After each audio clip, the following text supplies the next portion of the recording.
ನೀತಿ ಆಯೋಗದ ಸಭೆಗೆ ಸಿದ್ದರಾಮಯ್ಯ ಅವರು ಗೈರಾಗಿದ್ದರು. ಈ ವಿಚಾರಕ್ಕೆ ಸಂಬಂಧಪಟ್ಟಂತೆ ಈಗ ಬಿಜೆಪಿ ರಾಜ್ಯಾಧ್ಯಕ್ಷ ಬಿವೈ ವಿಜೇಂದ್ರ ಪ್ರತಿಕ್ರಿಯೆಯನ್ನು ಕೊಟ್ಟಿದ್ದಾರೆ. ಪ್ರಧಾನಿ ಮೋದಿ ನೇತೃತ್ವದಲ್ಲಿ ನೀತಿ ಆಯೋಗದ ಸಭೆ ನಡೆಯಿತು. ಆ ಸಂದರ್ಭದಲ್ಲಿ ಬೇರೆ ರಾಜ್ಯಗಳ ಮುಖ್ಯಮಂತ್ರಿಗಳು ಭಾಗಿಯಾಗಿದ್ದರು. ಆದರೆ ಸಿದ್ದರಾಮಯ್ಯನವರು ಗೈರಾಗಿದ್ದರು. ಈ ಬಗ್ಗೆ ರಾಜ್ಯದ ಜನತೆಗೆ ಕಾರಣವನ್ನು ತಿಳಿಸಬೇಕು. ಸಿದ್ದರಾಮಯ್ಯನವರು ಸರ್ಕಾರಕ್ಕೆ ವಿಜೇಂದ್ರ ಒತ್ತಾಯ ಮಾಡಿದ್ದಾರೆ. ಸಭೆಗೆ ಗೈರಾಗುವ ಮೂಲಕ ರಾಜ್ಯದ ಜನತೆಗೆ ಅನ್ಯಾಯ ಮಾಡ್ತಾ ಇದೆ. ತಮಿಳುನಾಡು ಸಿಎಂ ಸ್ಟಾಲಿನ್ ಕೂಡ ಭಾಗವಹಿಸಿದ್ರು.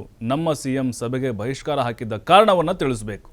ಸಭೆಗೆ ಗೈರಾಗಿದ್ದು ರಾಜ್ಯಕ್ಕೆ ಒಳ್ಳೆಯದಲ್ಲ ಅಂತ ಹೇಳಿ ವಿಜೇಂದ್ರ ಕಿಡಿಕಾರಿದ್ದಾರೆ.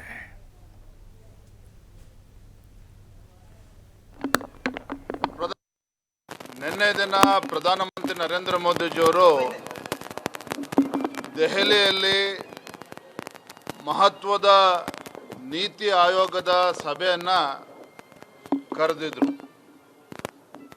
ಆ ಸಭೆಯಲ್ಲಿ ಪ್ರಮುಖವಾಗಿ ಭಾರತ 2047ನೇ ಇಸ್ವಿಗೆ ಒಂದು ಅಭಿವೃದ್ಧಿ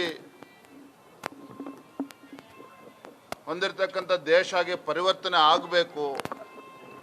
ಆ ನಿಟ್ಟಿನಲ್ಲಿ ವಿವಿಧ ರಾಜ್ಯಗಳ ಅಭಿಪ್ರಾಯಗಳು,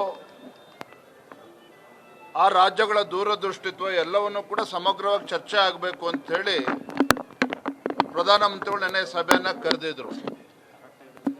ಆ ಸಭೆಯಲ್ಲಿ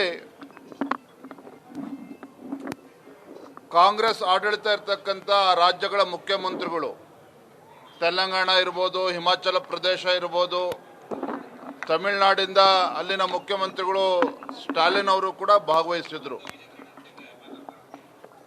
ಆದರೆ ದುರದೃಷ್ಟ ಅಂತ ಹೇಳಿದ್ರೆ, ನಮ್ಮ ರಾಜ್ಯದ ಮುಖ್ಯಮಂತ್ರಿಗಳು ಸಿದ್ದರಾಮಯ್ಯನವರು ಆ ನೀತಿ ಆಯೋಗದ ಸಭೆಗೆ ಯಾವ ಕಾರಣಕ್ಕೆ ಹೋಗಲಿಲ್ಲ ಅಥವಾ ಬಹಿಷ್ಕಾರ ಹಾಕಿದ್ರೋ